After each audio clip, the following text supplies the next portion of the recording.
Okay, so for the next issue which we are going to discuss, we are looking at the male sexual development, okay, and why the male sexual development requires the SRY gene.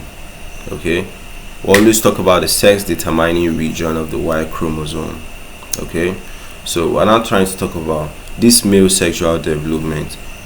Why will it actually require this gene? Okay, because I know you have actually read in so many literatures that it requires the SRY gene, it requires it, but probably don't really know the reason, okay, and the main functions of the SRY genes. So if the SRY gene is present, automatically that person must develop into being a male.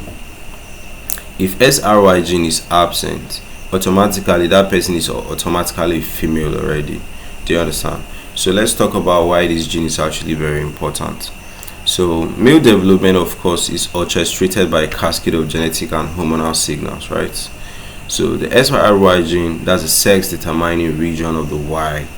Okay, S is sex determining, R is region, Y is what? Of the Y chromosome. So it acts as a master switch. Do you understand? Let me switch this person to a male, let me switch this person to a female. All right, so the gene is that powerful, you know. So it's located on the Y chromosome. Can you see the SRY gene is located on the Y chromosome? Okay, so the SRY gene encodes a transcription factor that initiates what? Testis formation. Okay, so it usually comes around in the week 6 to 7 of the embryonic development. Okay, so once it comes in, the person has to form testes and not ovaries. Do you understand?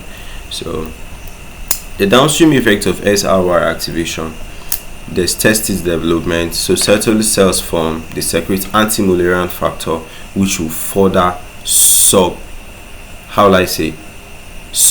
the formation of female organs. So it's male organs that will now be formed. Leydig cells will now start producing testosterone. So once testosterone is higher than estrogen in a person, we say the person is male. Do you understand? So that's what will now stimulate formation of what? Male internal genitalia, like all this epididymis, vas deferens, seminal vesicles. SRY gene. Once SRY gene is there, testis is formed, testosterone comes in play. So external genitalia formation. So testosterone will now be converted to dihydrotestosterone by a very good enzyme known as the 5-alpha reductase. So once that enzyme is coming in, you are having external organs being formed: scrotum, the penis, the prostate, the bubo-urethral glands. Okay. So what happens without SRY gene? Müllerian duct will persist and female organs will be formed. Okay. Then also there will be no testosterone, so everything is just promoting female organs to be formed, female organs to be formed.